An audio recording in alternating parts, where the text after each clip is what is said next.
Thank you, everyone, and thank you for choosing to step into the ring with Digital Era Entertainment. I'm going to be your host for today's panel, Digital Era Entertainment founder Mario Bueno. Welcome, welcome, everybody. Hope everybody has been having a fantastic AX so far. How's everybody doing today? Woo! All right. So before I begin, I do want to say on a personal note, this is an incredibly meaningful milestone, not just for me, but for the entire team at Digital Era Entertainment. For me personally, in the nearly 20 years of independent content creation that has been DEE Journey, just being here at AX in this very intimate crowd today, but a crowd at AX nonetheless, means the world to 18-year-old Mario, who did not realize he was beginning this long journey when he started content creating with friends in a time before even YouTube. So let's get into it because aside from the team members who I am very, very pleased to have in attendance today, for many of you who may not be familiar with Digital Era Entertainment or may just be familiar with me from one of the many things I'll be covering a bit later in the panel, I would like to start by answering the question, what is DEE and what is DEE Mission? Also, I really hope y'all like puns because that has become an integral part of our brand. As mentioned, this has been a nearly 20-year journey. We were formed in 2003. We will be celebrating our 20th anniversary, or as we call it, Birth DEE, on September 5th of this year.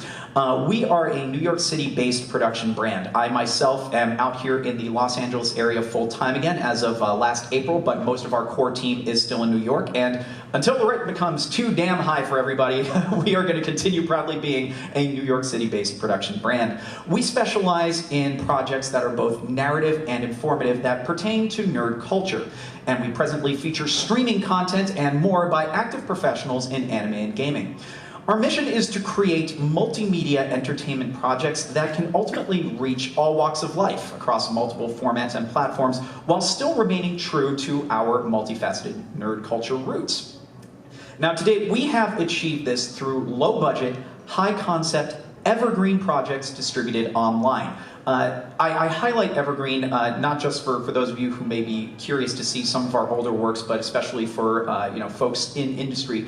Our goal with anything we consider a flagship project is to make it something timeless, like all of the finest pieces of cinema content, television, theater, literature, etc.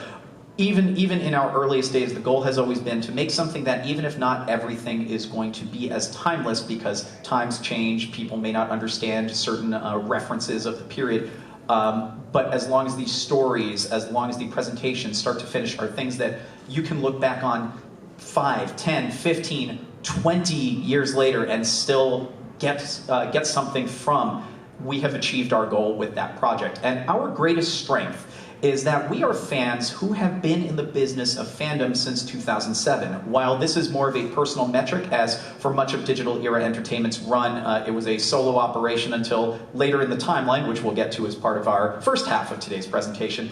I've been fortunate to work with the anime industry as far back as 2007.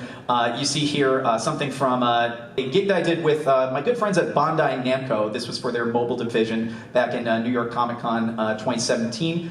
Just this weekend, I was presenting for Bandai Namco at the console presentation. So Bandai Namco, a great example of some of the awesome folks that certainly I and many others on my team have been able to collaborate with over the years. You'll be hearing more about Bandai Namco again very soon.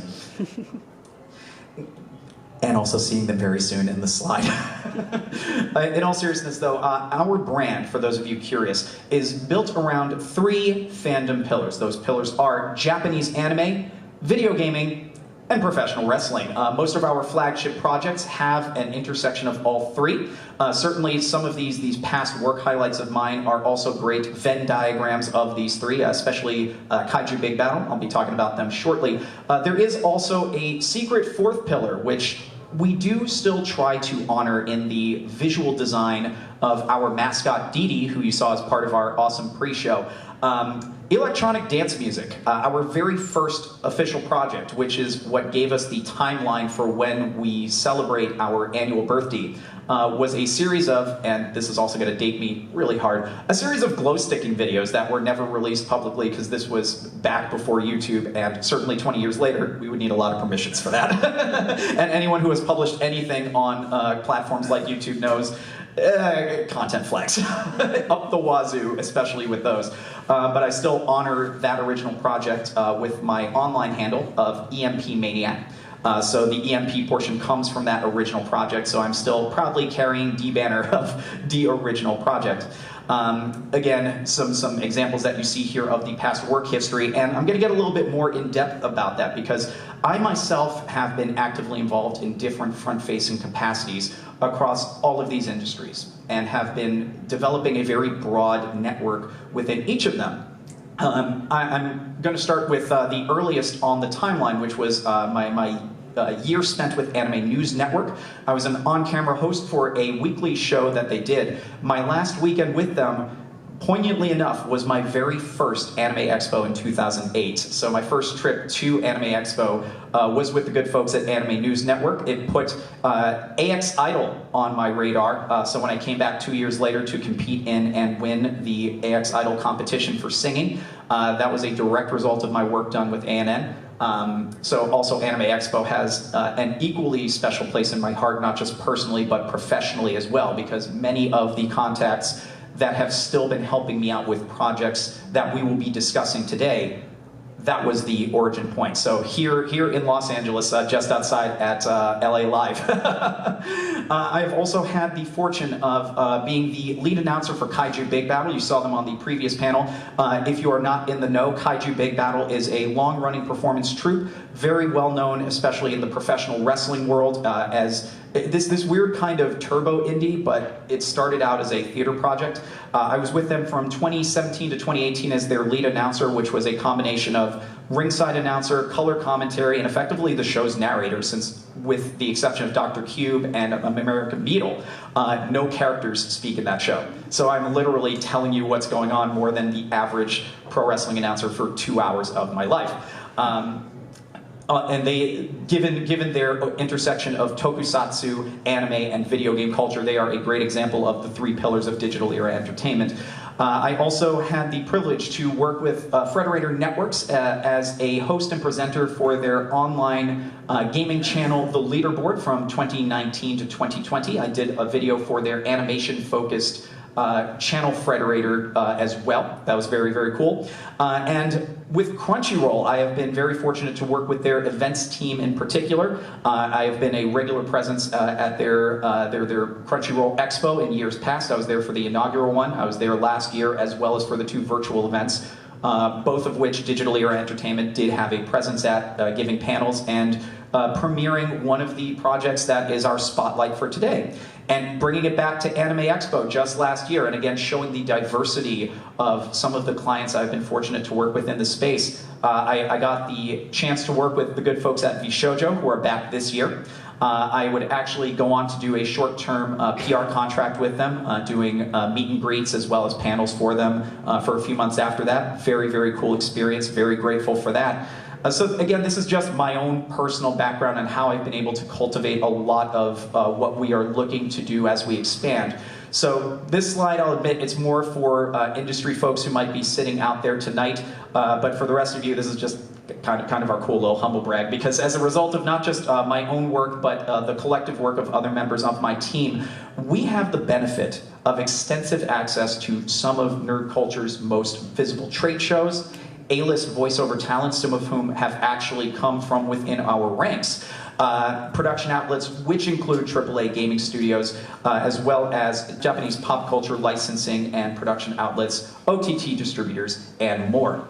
I would also like to quickly say this particular slide has been the biggest pain in my butt the 2 times that I have done this panel over the last 2 years, because with companies constantly changing their logos and folks moving from one company to another, I'm always playing a game of tag trying to keep up with all that. So this is basically just kind of the general background of DEE brand. So what do DEE do? This timeline should give you an example of how fairly consistent we've been, minus one gap between 2013 and 2017, which we do cover in a section on our website. For theatrical production, we did try to work on a stage show back in New York between that period. We have it fully covered in a stream that I did as an anniversary celebration for a previous project it covers that project as well. So feel free to check that out at digitaleraentertainment.com for more about the theatrical production. But minus that 4-year gap, we have always tried to put out new projects, if not annually, at least within a 2 or 3 year period. A lot of that picking up starting in 2017. We're going to go all the way back to the beginning of that timeline because as part of the celebration portion of our presentation today, I wanted to highlight some of our past fan and promotional projects. These were our earliest public release highlights. All of these you can find either for free on our YouTube channel or for free on our website, digitaleraentertainment.com. I already loosely touched on the EMP glow sticking videos, but our earliest proper narrative project would be Resident Evil Bunny, a series of short films and trailers originally shot in 2004 with an HD remake shot in 2007, not finished until 2015 because life and other projects got in the way, and funny enough released the same week that the Resident Evil HD remaster came out. The timing was very fortuitous. And fun fact, I realized only a few short years ago what 2004 Mario should have done is call it Bunny Hazard. If we ever revisit this project again, which I would like to in a new format, you better believe we're calling it that. Obviously a parody of the Resident Evil franchise, one of our all-time favorite games at Digital Era Entertainment. The one that most people would know about and probably have seen would be our feature-length fan film from 2005, Final Fantasy vs. Kaiju Big Battle. We will be showing the 2005 trailer for that in just a moment, just to give you a taste of the mayhem that we unleashed in 2005 over in our home turf, Anime Expo in New Jersey, June 19th, 2005. It is a mashup of the Final Fantasy video game series and the previously mentioned Kaiju Big Battle. And funny enough, this project is what got me on the radar with the folks at Studio Kaiju, eventually leading to my work with them. Dojanopolis was our web series, to date one of our most viewed pieces of content on our YouTube channel. We did this in partnership with one of our current sponsors, Image Anime, who are here at the show. I'll talk about them at the end of our presentation. This was a web series from 2009 to 2010 that imagined what if anime characters lived among us and were trying to sell you anime product, specifically the SOS Brigade from the Melancholy of Haruhi Suzumiya. Things escalate very quickly with the introduction of characters from one of our all-time favorite shows at Digital Era Entertainment. You'll get an idea in some of the trailers. And this was a weird one because it's more of a retroactive Digital Era project, but it is one that I worked on and did work on with members of the DEE team and did petition to have our branding attached to it as well. But we did some web promos for Aniplex of America, specifically contest promos for the Gurren Lagann movie release and the Durarara voice actor introductions, which are still on their YouTube channel to this day. We did these through our friends at American Cosplay Paradise, through whom I've been fortunate enough to get a lot of my past industry work.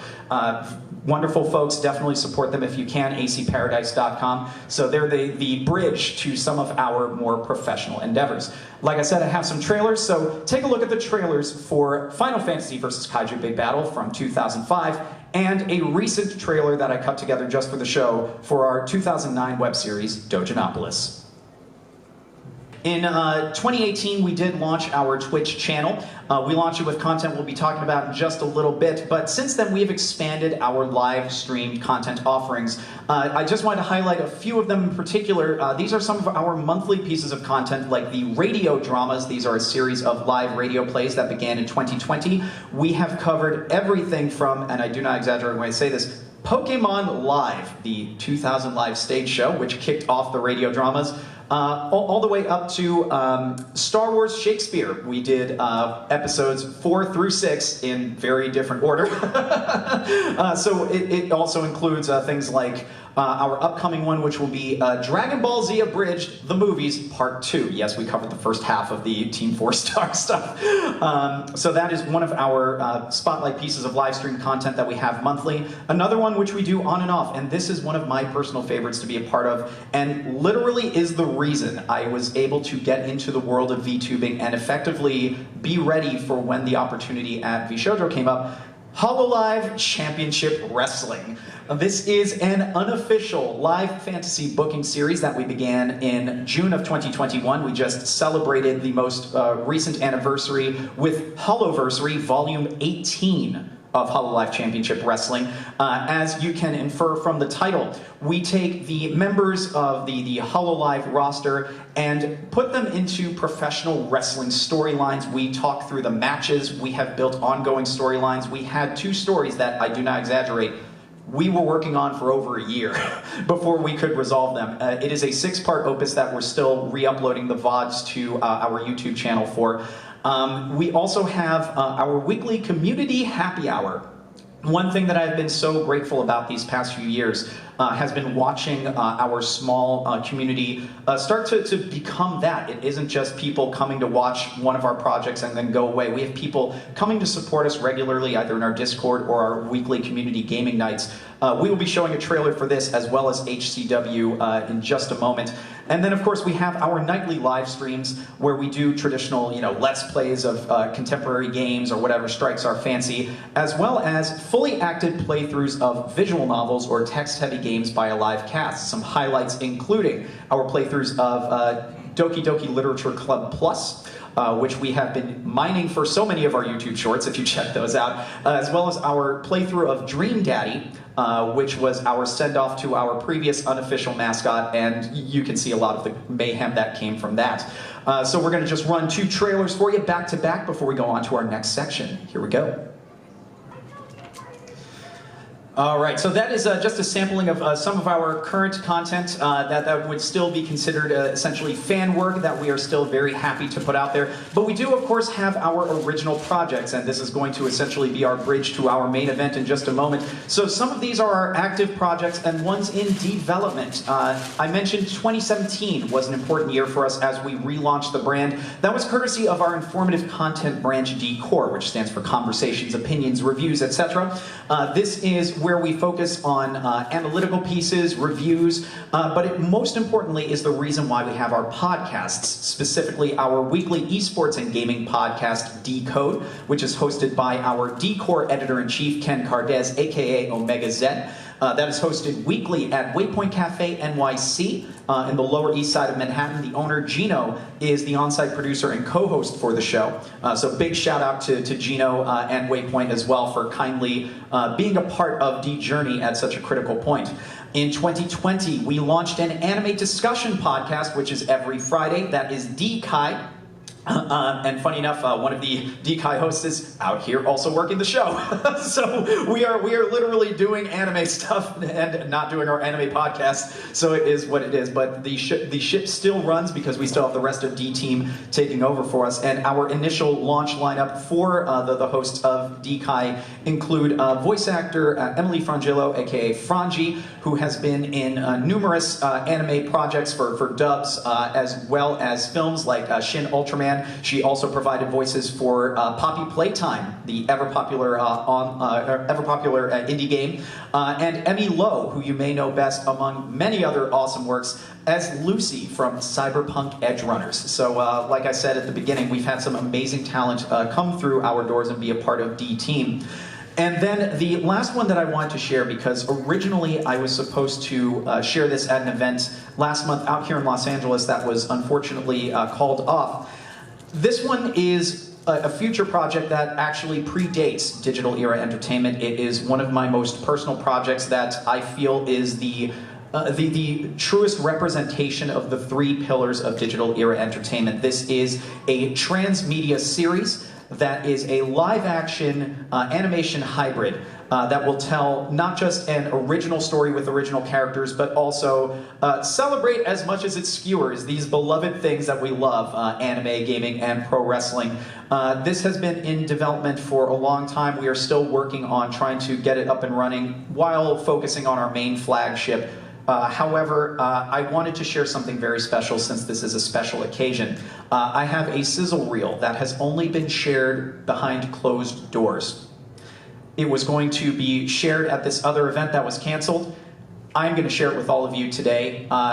Keep in mind, since this is a sizzle reel, it is not a full representation of the actual product. It's basically the equivalent of me scribbling on a napkin saying, kind of like this, and giving you visual markers, such as using visuals from peak 90s live action and animated cinema, as well as visuals from some celebrated 90s anime content from people that we have worked with in the past.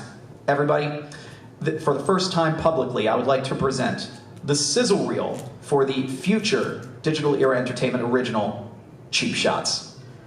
There are pitch materials available for that, as well as a full production Bible. So for anyone interested, just letting you know that, because that is not the only thing we have those kinds of materials for, because as they like to say on Friday Night Rampage at All Elite Wrestling, it's time for the main event! We are going to talk about our current active flagship project, our pro wrestling themed visual novel, Kokoro no Pro. Even though you did get a small sliver of it in the Cheap Shot sizzle reel, in case this is your first time hearing about this project, let's check out the trailer. So what exactly is Kokoro no Pro about? Well, it follows a bored third-year student in Japan's Shinchoku High School who is looking to change his ways after having accomplished nothing throughout his high school career. By chance, he meets a mysterious masked girl who introduces him to the world of professional wrestling, which begins a year of his life that turns out to be as exciting as the ones portrayed in the Squared Circle. Now, we are still billing this as a visual novel, but the full scope is a visual novel anchored hybrid of dating sim and wrestling game. We'll get into that a little bit more later. And obviously it is built around the theme of professional wrestling. Features a plot driven by a motley crew of teenage wrestlers who come together to find friendship, purpose, and possibly even love. Now, we frame it up this way, and I'm going to jump around a little bit on this slide.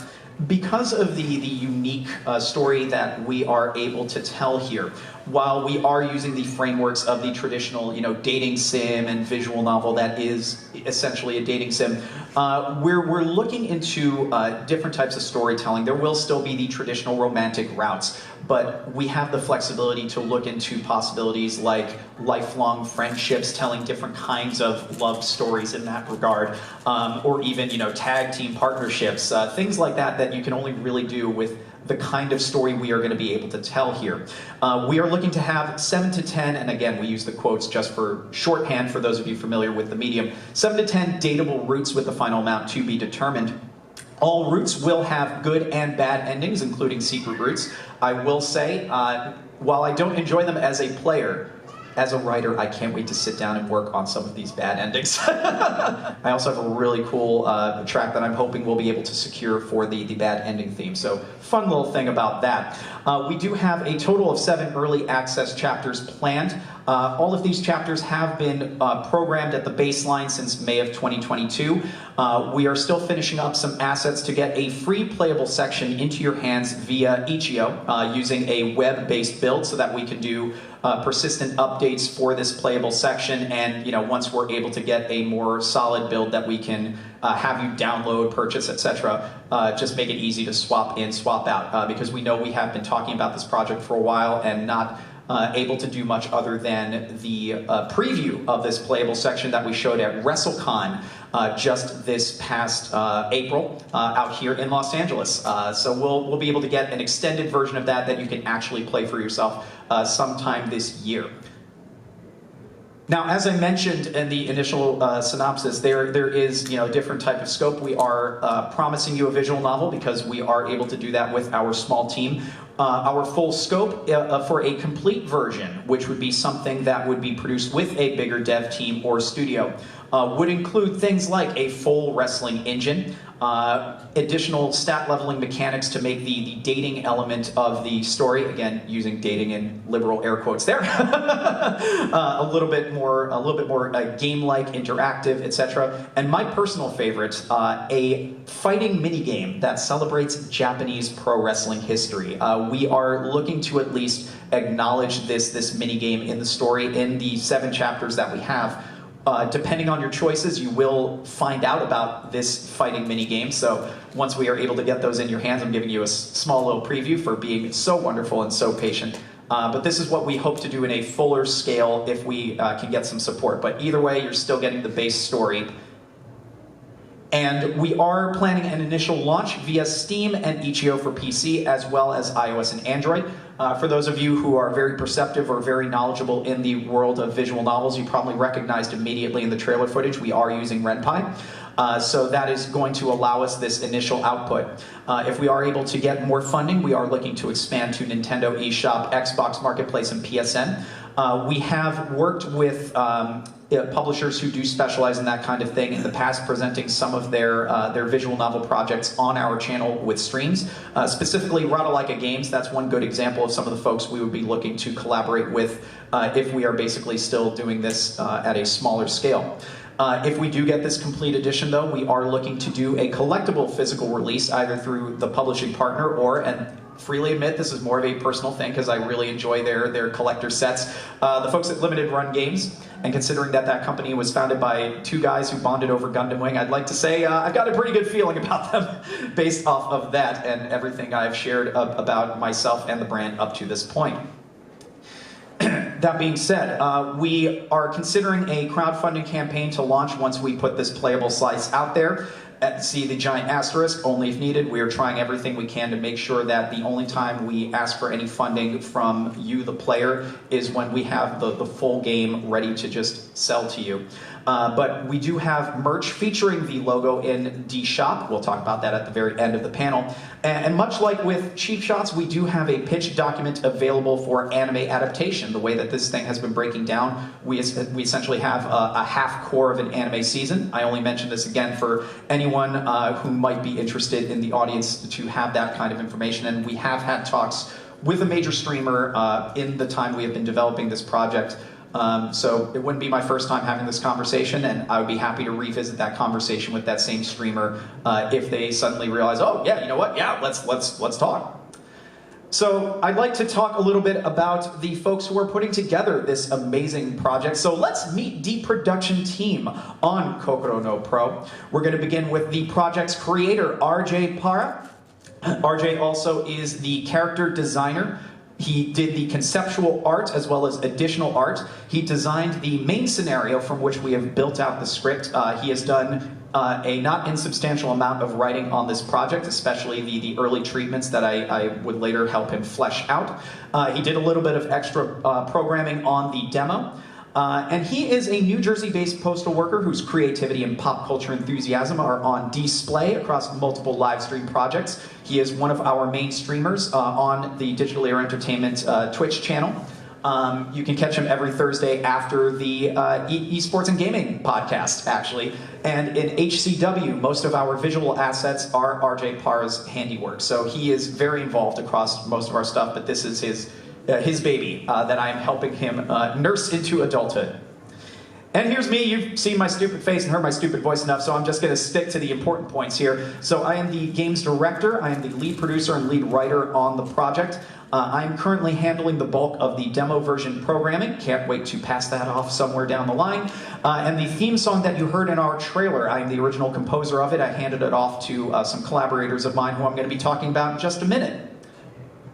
But I want to focus on the art because this is one of the most important elements of our project. So I'd like to start with Lorraine, who is our character sprite and CG artist.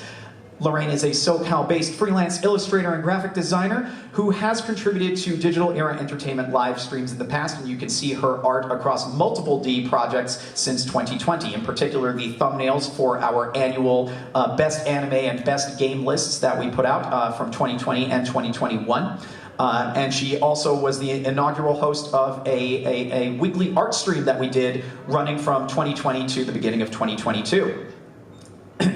One of the newest members of the team, please meet Kira. Kira is an Indonesian freelance illustrator and graphic designer who is our background artist. You can see her work across numerous visual novels, and literally this is the last thing that basically made the entire team sit around, look at each other, nod, and say, yes, this one. She regularly contributes backgrounds to VTubers. It all comes together, y'all.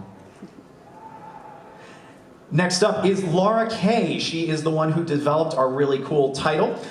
She did the additional art for certain assets that you saw in that trailer and will be seen throughout the game. She was our primary art consultant from chapters 1 through 6. We'll be bringing her back on once we get a little bit more progress done. She also did initial game testing, so her influence is definitely felt on the narrative in particular. And she is a New York City-based illustrator and graphic designer for Culturefly, and she is the creator of our lovely mascot, Dee Dee, as well as one of the hosts of that weekly art stream when we were running it. So she's been a very big presence, not just for this project, but Digital Era Entertainment as well. Now, I mentioned for music composition, I brought in one of my music collaborative partners who I worked with on an album 10 years ago, Nathaniel Chambers. He brought in one of his current writing partners, Michael Garrett Steele, both of them accomplished composers, specifically in the gaming space. Garrett, you can hear Garrett's work in the Nuka-Cola DLC for Fallout 4, as well as the reboot of Commander Keen.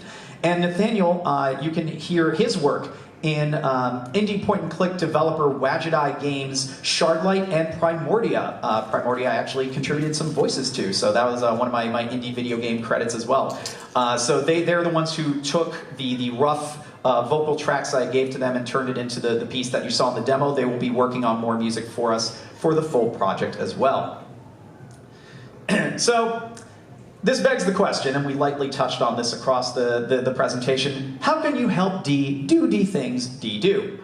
Well, first off, funding would help us actually bother to put some more effort into the slide at the end of the presentation. I kid, this is actually one of my favorite joke images from the early EMP videos that we worked on when we were joking about sponsorships. But in all seriousness, there are great ways to support us, which include our official merch store. As mentioned, we have logo merch for Kokoro no Pro, as well as some of our other original content.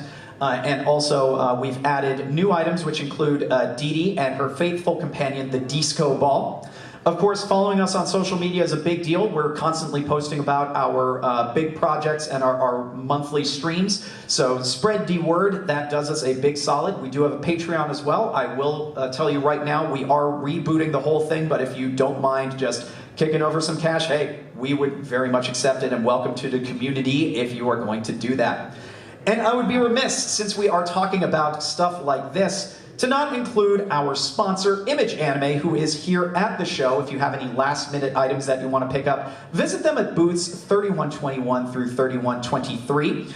If you are not able to pick up anything from them here on site, go to imageanime.com, use the code DSCOUNTSHIP for free shipping on in-stock item orders over $100. And if you do go and pick up some stuff from them, tell them D sent you. We really appreciate them. Again, we've been working with them since basically 2009 with Dojanopolis. It was great to link up with them again in 2021 to make a more official partnership. So big thanks to our friends at Image Anime. And of course, a big thanks to all of you for coming to today's presentation. Like I said, this was such a milestone, not just for me personally, but for Digital Era Entertainment, for us to even be here in the room with you as a part of this event.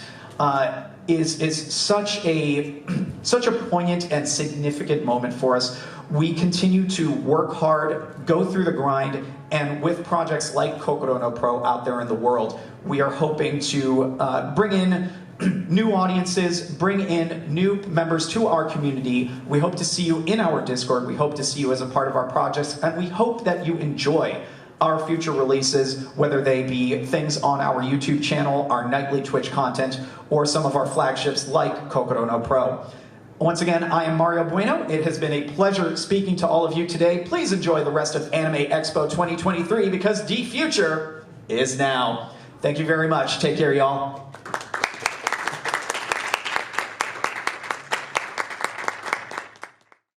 Please remember to like, share, and subscribe, and follow us across social media for updates.